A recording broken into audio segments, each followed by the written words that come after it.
दर्शकों, स्वागत है आपका विदिशा न्यूज में। मैं हूं कृष्णकांत सिंह। अब देखते दिन भर की खास खबर। ग्राम घटवार के पास पिकअप वाहन और बस में हुई जोरदार भिड़ंत। लगभग 20 लोग हुए घायल। जिला अस्पताल में चल रहा इलाज, जबकि एक की हुई मौत।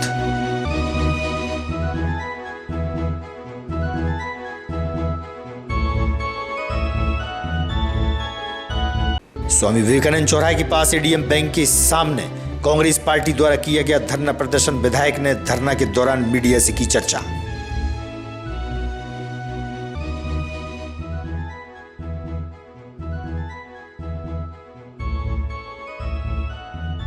और सिविल लाइन थाना क्षेत्र हसनाबाद निवासी सुनैना यादव की फांसी की घटना के दौरान हुई थी मौत। परिजनों ने ससुराल पक्ष पर लगाए हत्या के आरोप। एसपी से की कार्रवाई की मांग।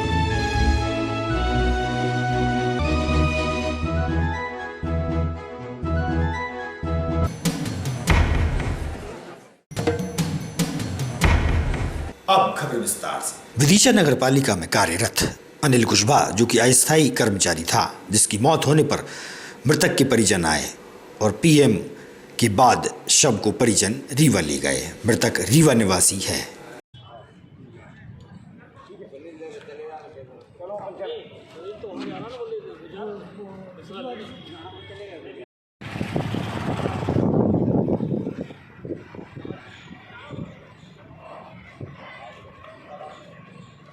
कुशवाहा है। कहाँ रहते हैं आप? मैं भोपाल में रहता हूँ। ये कौन है आपके जो? ये मेरे जीजा हैं छोटे। और सुबह सुबह इनका फ़ोन आया एकदम। मेरे उनके फूफा जी हैं, उन्होंने मुझे फ़ोन करा कि आपके जिया जी जो दैनिक वेतन भोगी हैं वो ख़त्म हो चुके हैं। क्या लग रहा है आपको? इसमें तभी मौत का कोई कारण पता नहीं चल पा रहा है। शादी हो गई थी इनकी? जी शादी हो गई है। जब तो जीजा है। कितने बच्चे थे? एक बच्चा है 5 साल का। जी। तो क्या लग रहा है प्रारंभिक दृष्टि में? कुछ प्रारंभिक दृष्टि में अब सर रिपोर्ट आ जाएगी, इसके बाद ही पता चल पाएगा कि क्या हुआ क्या नहीं हुआ है, कैसे मौत हुई। आज मेडिकल कॉलेज में जो पीएम कराया जा रहा है, ये अनिल कुशवाहा पिता राम कलेश कुशवाहा 40 साल के हैं, जो कि माधव उद्यान में नगर पालिका के दैनिक वेतनभोगी कर्मचारी थे।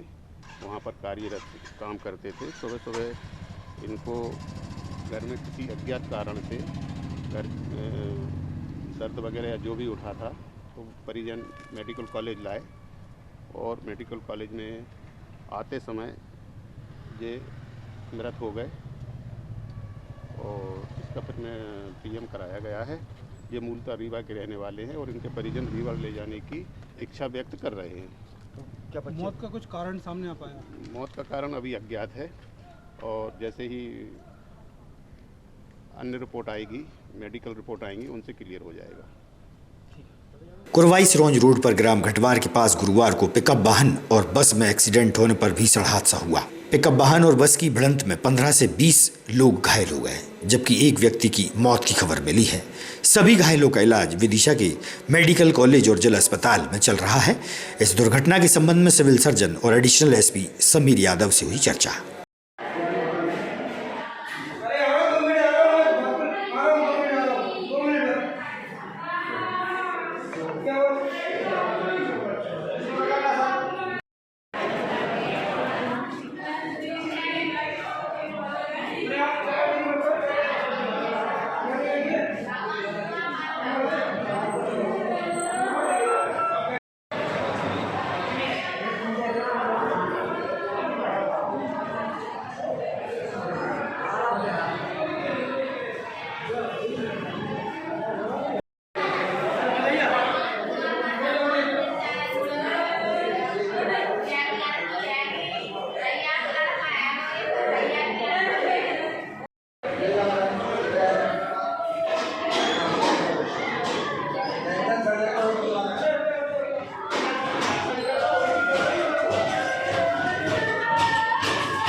कहाँ के रहने वाले हैं? खरीजा खेड़ा कहाँ पर पड़ती है? उनारसी कला थाना है। तो आप लोग कहाँ जा रहे थे? हम कोरा पूरा हाँ। काय के लिए? बारात में। कितने लोग सवार थे बारात में? जी सर 50-60 लोग थे बस में। क्या हुआ फिर रास्ते में? वो एक लोड वाले ने वो टक्कर मार दी। तो कितने लोग घायल हुए? जी 10-12 लोग। हैं? कहाँ रहते आप? मोहटी तो कहाँ जा रहे थे आप? बारात में जा रहा है शाहपुरा। तो ये कहाँ है ये? ये पूरा करीला से आम है। तो क्या हुआ रास्ते में? रास्ते में टक्कर देगा बस में साइड में बैठे थे हम, तो घायल हो लगभग गए। कितने लोग घायल हुए? एक तो स्पॉट पे ही खत्म हो चुका बस नहीं। एक स्पॉट पे ही खत्म हो गया। अच्छा, तो ये जो आज एक्सीडेंट हुआ, बड़ा एक्सीडेंट हुआ है, करीब ये कहाँ पर हुआ है? ये महलू चौराहे से सरोज मार्ग पर घटवार के पास हुआ है। यहाँ एक लोडिंग गाड़ी और एक बस आपस में टकरा गई है। तो कितने लोग थे बस में? इसमें 30 से 35 लोग घायल हुए हैं। तो क्या बस में बाराती बस नहीं, वो रोड पे चल वो रोड वाली बस थी। नहीं, कुछ बताया बारात में जाने इसमें 4 से 8 लोग ज़्यादा गंभीर हैं, जिन्हें प्राथमिक उपचार के बाद कुरवाई से जिला अस्पताल विदिशा रेफर कर दिया गया था, जिन्हें हम लोगों ने यहाँ पर सब लोग एडमिट करवा दिया है। घायल हैं और क्या पुलिस आगे कुछ गिरफ्तारी वगैरह हुई? पथरिया थाने के अंतर्गत घटवार नाम के स्थान पर मेन रोड पर ही बस और लोडिंग पिकअप के बीच में एक्सीडेंट हुआ है, जिसमें 19 लोग घायल हुए हैं। 19 में से 4 लोग जो हैं वो ज़्यादा घायल हैं और उनको 19 में से 15 लोगों को और अतिरिक्त उपचार के लिए विदिशा रेफर किया जा चुका है।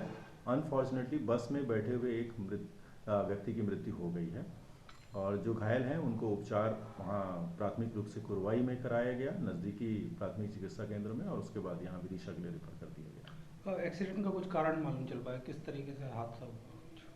सामान्य तौर पर उस सड़क पर जो एक्सीडेंट्स होते हैं उसमें जो ड्राइवर होते हैं उनकी लापरवाही से ही इस तरह के एक्सीडेंट होते हैं, लेकिन हम लोग इसमें और भी जांच कर रहे हैं। इसमें अगर अन्य कोई तथ्य आएंगे तो उसकी जानकारी दी जाएगी। रंग पंचमी के दिन अशोकनगर के पास स्थित करीला धाम में मेले का आयोजन होना है। वहीं करीला धाम बड़ी संख्या में माता जानकी के दर्शनों के लिए भक्त और श्रद्धालु पहुंचेंगे। जिला प्रशासन द्वारा तैयारियां कर ली गई हैं। कलेक्टर उमाशंकर भार्गव से हुई चर्चा। करीला मेला है सर, वहाँ पर बड़ी संख्या में। देखिए, करीला मेला मूल रूप से अशोकनगर जिले में लगता है मंदिर, लेकिन दुकानें बहुत सारी, पूरी पार्किंग है, वो बहुत बड़ा एरिया हमारे विदिशा जिले में सनौज तहसील क्षेत्र में आता है। इसके लिए ग्वालियर से एडीजी सर आए थे, कमिश्नर भोपाल, आईजी भोपाल, सभी अधिकारीगण वहाँ पर थे। Collector Ashoknagar, collector Vidisha, SP Ashoknagar, SP Vidisha, हम सब लोग 2 दिन पहले थे। इसकी पूरी बैठक हो चुकी है और जो व्यवस्थाएं हमेशा रहती हैं, चाहे पार्किंग की, फायर ब्रिगेड की, पानी पीने के पानी की, पेयजल टैंकरों की, वॉशरूम की वहाँ पर और पार्किंग की, ये सारा व्यवस्थित इंतजाम दोनों जिले मिलकर के कर रहे हैं। किस तरह की व्यवस्था की गई सर? रंग पंचमी के अवसर पर यहाँ ऐतिहासिक और धार्मिक रूप से करीला माता का मेला लगता है, जो कि मुख्य रूप से अशोकनगर जिला के क्षेत्र में आता है, लेकिन उसकी जो पूरी भीड़ होती है और वहाँ से जो श्रद्धालु जाते हैं वो उस क्षेत्र का जो आवागमन है और पार्किंग है वो विदिशा जिले के क्षेत्र में होता है। तो इसके लिए विदिशा जिला प्रशासन और पुलिस ने पूरी तैयारी की है। एसपी और कलेक्टर के संयुक्त टीम के द्वारा इसका भ्रमण किया जा चुका है और यहाँ पर्याप्त बल के साथ हम अपनी पूरी व्यवस्था लगा रहे हैं, जिसमें 24 घंटे अलग अलग शिफ्टों में ड्यूटी की जाएगी और जो श्रद्धालु वहाँ पर आएंगे उनकी सुरक्षा को लेकर के और उनके आवागमन को लेकर के हम पूरी तरह से सतर्क रहेंगे। इसमें लगभग 300 से ज़्यादा का बल हम लगा रहे हैं और बाहर से भी जो बल आया है उसको इस दौरान वहाँ पर तैनात किया जाएगा। विदिशा शहर में इन दिनों बढ़ती चोरियों की घटना में इजाफा हुआ है। वर्कशॉप संचालक ने बताया कि 2 महीने के अंदर 3 से 4 नई ट्रॉलियां चोरी हो गई हैं। एडिशनल एसपी समीर यादव को ज्ञापन सौंपकर ट्रॉलियां पकड़ने की मांग की गई। उन्होंने वर्कशॉप संचालक को आश्वासन दिया कि चोरों को शीघ्र पकड़ा जाएगा।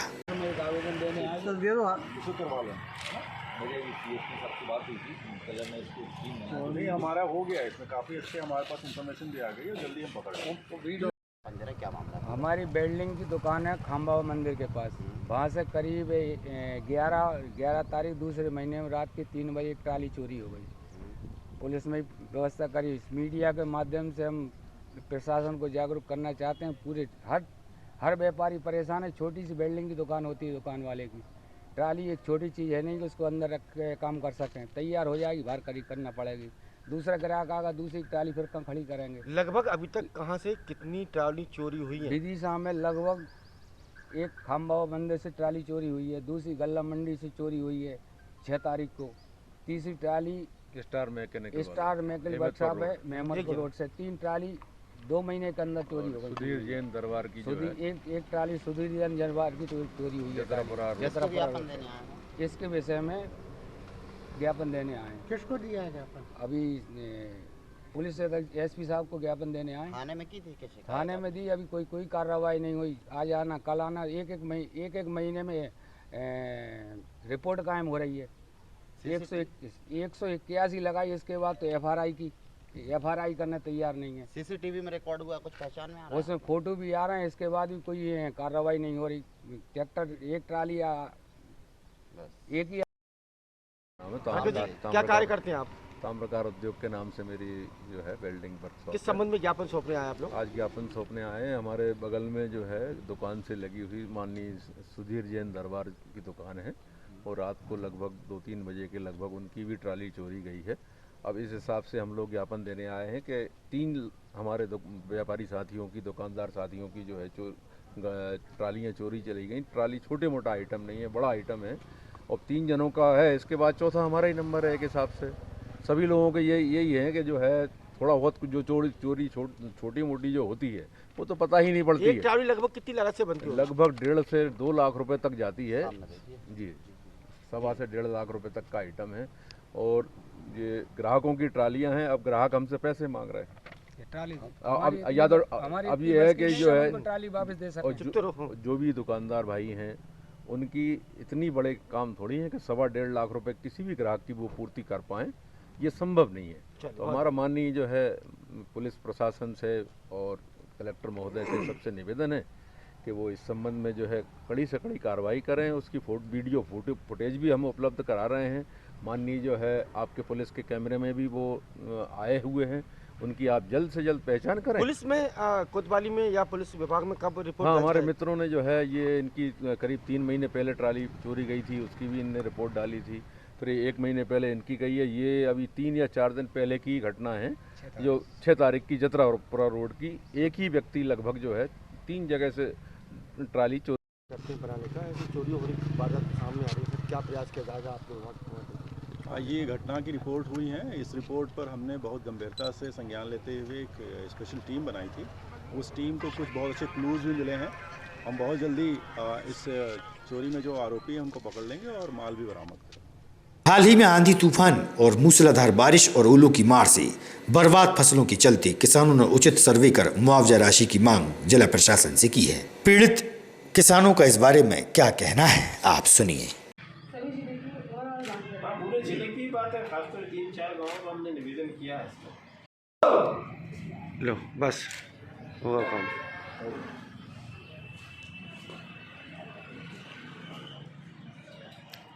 संबंध में ज्ञापन सौंपा रहा है।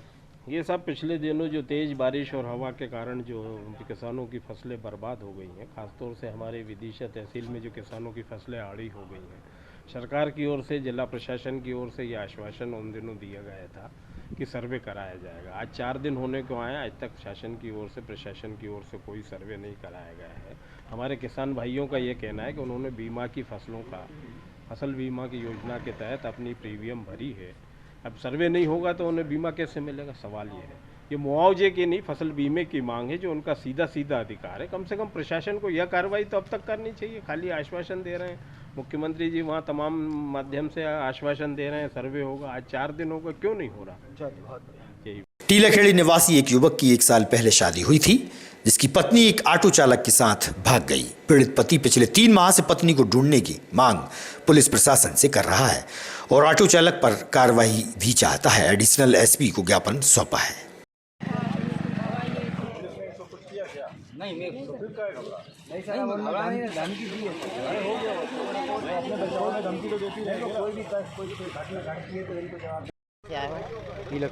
क्या मामला था जिला मुख्यालय पर आया? जी सर, वो पत्नी चली गई सर दूसरे के साथ। हाँ, क्या तो वो इल्ज़ाम लगा, वो बयान दे गई थाने में ना मैं इसके साथ रह रही हूँ, उसके साथ रह रही हूँ, उसके ही साथ है वो। वो कहे अगर मुझे कुछ भी हुआ तो सोनू जवाबदार रहेगा। पत्नी कब गई आपकी? वो सर 3-4 महीने हो। किसके साथ गई कुछ पता है? हाँ पता है सर, लड़के का नाम शिफ्टी। क्या करता है वो ऑटो चलाता है। आप क्या करते हो? मैं मिस्त्री का काम करता हूँ चुनाई पर। आपको किस तरीके की धमकी दे रही पत्नी? सर वो ये कह रहे मुझे कुछ भी हो गया तुम जवाबदार रहोगे। सब मेरे पास है ही नहीं तो मैं क्यों जवाबदार रहूँ? पुलिस में बयान वगैरह होगा? जी। क्या कहा था पुलिस ने? मैं शिकायत करी, क्या कहा था? सर वो उनके सामने भी बोल गई कहे ना इसके साथ रहे ना उसके साथ रह रही उसके ही साथ। आप क्या चाहते हैं? सर मैं तो कुछ नहीं चाह रहा। जैसी अगर वो रहना चाहती है तो जैसी घर से गई है तो खुद आ जाए अपने मन से, तो रे मेरा कोई मना नहीं कर दिया। कांग्रेस पार्टी द्वारा स्वामी विवेकानंद चौराहे के पास संचालित बैंक के समक्ष धरना प्रदर्शन किया गया, जहां शेयर मार्केट में कमी और घोटाले सहित अन्य मामलों को लेकर धरना प्रदर्शन कांग्रेस पार्टी द्वारा किया गया। विदिशा विधायक शशांक भार्गव के साथ कांग्रेसी नेता व कार्यकर्ता धरना प्रदर्शन के दौरान उपस्थित थे। विधायक ने मीडिया से की चर्चा। माफ किए गए हैं और हमारे आम जनता की जेब का जो पैसा है वो उन्होंने लूटा है। दिन का होता था ये टेलीकॉम कंपनी अंबानी जी ने मोदी जी से मिलकर वो महीना भी 28 दिन का कर दिया। रिचार्ज अगर होता है तो 28 दिन का होता है। मांग कर रहा है, संसद में मांग की गई, विधानसभाओं में मांग की गई, पूरे देश में कांग्रेस ने धरना प्रदर्शन किए, लेकिन उसके बाद भी ना तो वित्त मंत्री का अभी तक इस मामले को लेकर कोई बयान आया है। जैसा कि पूरा हिंदुस्तान जानता है कि दो लुटेरों की सरकार इस हिंदुस्तान पर राज कर रही है। हमारे दो लोगों को बनाने के लिए पूरे हिंदुस्तान की जनता का जायज पैसा नाजायज तरीके से कर्ज के रूप में दे दिया गया। Bharatiya Jeevan Bima Nigam, State Bank of India, Punjab National Bank, तमाम बैंकों से हमारे देश के प्रधानमंत्री जी ने दबाव बनाकर इनको पैसा दिलाया अडानी को, और आज अडानी निम्न स्तर पर पहुंच गए उनका शेयर, जिससे कि जनता को बहुत नुकसान का सामना करना पड़ रहा है। करीब 1 लाख करोड़ का घोटाला है इसमें। इन सब बातों को लेके आज प्रदेश कांग्रेस कमेटी के निर्देश पे ब्लॉक कांग्रेस कमेटी द्वारा ये कार्यक्रम आयोजित किया था। हमने जनता के माध्यम से मोदी जी से प्रार्थना की है कि मेहरबानी करके अपना याराना छोड़ दो, देश हित की बात करो, नहीं तो याराने में पूरा देश डुबो। देखो आप, लाडली बहना इनकी नहीं है। हमने जब सरकार बनाई थी 2018 में तो ये वायदा किया था कि पेंशन गरीबों की बढ़ाकर 1000 रुपये कर देंगे, और उसमें हमने कोई उम्र की बाइंडिंग नहीं रखी थी कि 23 साल से 60 साल की देंगे। हमने जीवन पर्यंत देने की बात की थी। 300 से 600 कराई, सरकार चली गई, नहीं तो 1000 पहले ही हो जाती, तो इनका ये झुंझुना बेअसर है। हमने अभी हिमाचल में हमारे नेता राहुल गांधी जी ने वायदा किया कि महिलाओं को 1500 रुपये दिए जाएंगे प्रति माह। सरकार बनने के 3 महीने बाद ही 1500 रुपये महीने की राशि हमारी बहनों के खाते में वो डलना चाहिए। 25 फरवरी को सिविल लाइन थाना क्षेत्र के हसनाबाद में रहने वाली सुनैना जाधव की फांसी पर लटकने के कारण मौत की घटना हो गई थी। मृतका, जिनका मायका रायपुर के पास धमतरी में है, उनके माता पिता ने इस घटना में फांसी लगाकर आत्महत्या करने की बात को नकारते हुए उसकी हत्या करने का आरोप लगाया। उन्होंने सिविल लाइन थाना पुलिस में मृतका सुनैना जाधव के पति और उनकी सास के खिलाफ हत्या का प्रकरण दर्ज करने और कार्रवाई की मांग की है। मृतका की मां हर्षा और उनके पिता ने एसपी से भी इस मामले में कार्रवाई की मांग की है। उन्होंने पति द्वारा कई बार प्रताड़ित करने, मारपीट करने और दहेज की मांग करने के गंभीर आरोप लगाए हैं। मेरा नाम हर्षा बाबर है, मैं धमतरी से आई हूँ, जिला छत्तीसगढ़। जी, क्या है मामला, किस लिए आई आप यहाँ पे? मामला ये है कि मेरे बेटी को इन्होंने हत्या करके मार दिया है। उसका रॉड से उसके ऊपर वार किया गया और डंडे से मारा गया, उसका गला दबाया गया, फिर साड़ी लटका के फांसी लगा के उसको लटका दिया गया, शो किया गया और किसी पुलिस को इन्फॉर्म नहीं किया उन्होंने। और मेरे बोले कि दरवाज़ा बंद कर ली थी, उन्होंने झूठ बोला, कांच से देखा। उन्होंने खुद बॉडी को उतारा और हॉस्पिटल लेके आए। कहाँ का मामला और कौन लोग हैं वो विदिशा के रहने वाले हैं, हसनाबाद। शलभ जाधव है, उनके पिता का नाम दीपक जाधव है। कौन है वो आपके, मतलब? वो मेरे दामाद है। अच्छा। जिनको प्रताड़ित किया, जिनको मारा, वो मेरी बच्ची है, मेरी बेटी है, बड़ी बेटी। जी, कब घटना घटित हुई थी? कब की घटना है और पुलिस ने 25 25 तारीख की घटना है। तो पुलिस अभी आप थाने आई हैं, पुलिस ने क्या कार्रवाई की है? क्या पुलिस अपनी कार्रवाई कर रहे हैं। हमने आज बयान दिया है, हमने आज उनको पोस्टमार्टम रिपोर्ट अभी मिली नहीं है, उसके बाद उन लोग कार्रवाई करेंगे। कहाँ से आए आप? धमतरी से आए, छत्तीसगढ़ से। जी, क्या है पूरा मामला, किस लिए आए? मामला यह है कि हमारी पुत्री सुनैना जाधव जो शादी हो के यहाँ विदिशा में आई थी, सलब जाधव के यहाँ, तो उसका हत्या कर दिया गया है ससुराल वालों ने।